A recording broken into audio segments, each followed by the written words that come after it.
Good morning mga kaidolan natin dyan, mga kasama natin ang mga driver. At ito na naman tayo mga kaidolan, nandito na naman tayo sa kalsada. Hanap buhay muna tayo mga kaidolan. Yan, shoutout dyan sa lahat ng mga kapwa natin driver. Siyempre, shoutout din sa mga kamimber natin dyan. Ayan, at sa kapwa natin mga YouTuber. Magandang umaga sa inyo.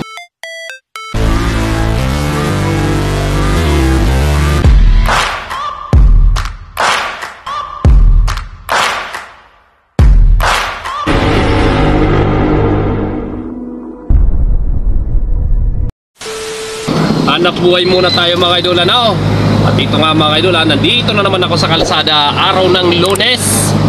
Kaya naway masaya ang inyong mga Lunes mga kaidolan. Dahil ako masaya dahil mga kaidolan, magbablog na naman tayo. Ika nga panibagong araw, panibagong vlog. Yan ang napakaganda mga kaidolan. Papakita ko sa inyo mga kaidolan kung ano na naman update dito sa kalsada sa aking dinadaanan. Medyo maluwag-luwag na mga kaidolan ang kalsada, hindi na masyadong traffic kayo. Kanina napakatindi mga kaidolan ng traffic, di basta-basta.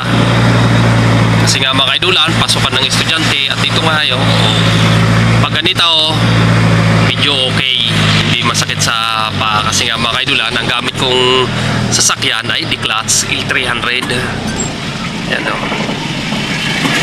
Ito na nga mga kaidolan, kanina doon sa una-unahan wala pang traffic. Pagdating dito, ayan yun, napaka-traffic na.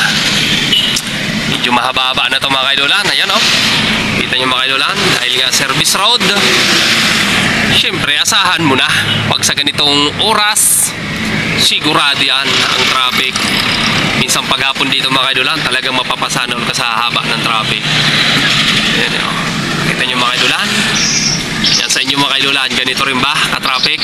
Only in the Philippines lang yan mga kaidolan.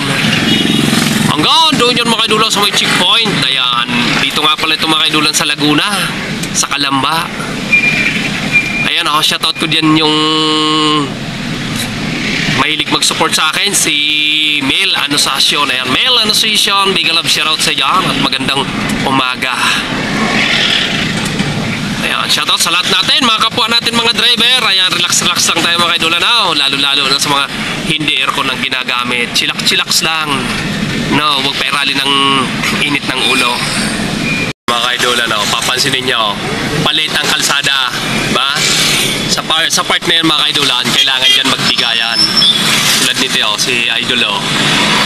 Inuunti-unti akong ginigit-git. Siyempre pagbibigyan natin yan. Habang pinagbibigyan natin yan, unti-unti naman tayong umaabante. Doon pala siya mga kaidolan sa dulo. Doon sa dulo-dulo magkakat yan. Tingnan nyo mga kaidolan. Yan mga kapwa natin driver. Diba? Yan truck mga kaidolan. Ayan, umuunti-unti na at nag-placer na nga siya.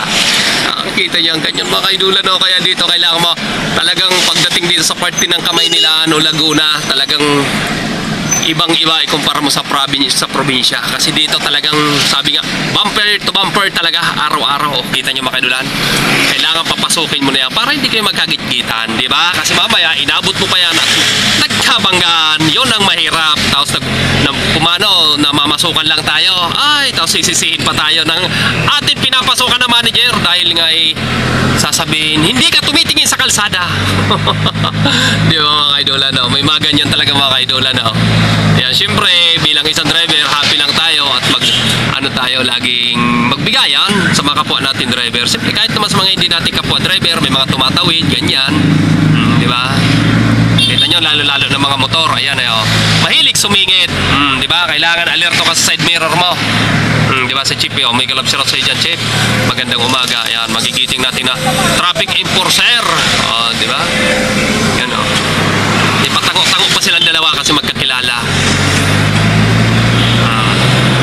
Kita nyo mga kaidolan, pagdating naman dito, dito naman ako, babandan ako rito kasi liligaw ako doon naman sa kabila. Yan sa dulo-dulo mga kaidolan, pakanan din yan. Ako naman pa kaliwa. Yan nag-atras. Di ba? Dapat alerto ka dito. Ibang-iba dito mga kaidolan, ikumpara sa probinsya.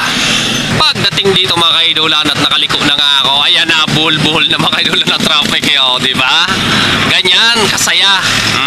Pag umaga, lalo paghapon, ganyan kasaya dito sa Mayamin. Talagang punong-puno ng sasakyan ng kalsada. Tingnan nyo kayo mga kaidolan. Kaya dito mga mga kaidulan, sabi ko sa inyo, magbaon ka ng mahabang pasensya. Diba? Hindi basta-basta rito. Kaya yung mga nagsasabi dyan na masarap daw buhay ng driver, buhay truck driver, diba? Tulad sa akin, halos all around, diba? Pero enjoy lang tayo dahil may trabaho tayo. Kailangan natin yan. Diba? Ball na.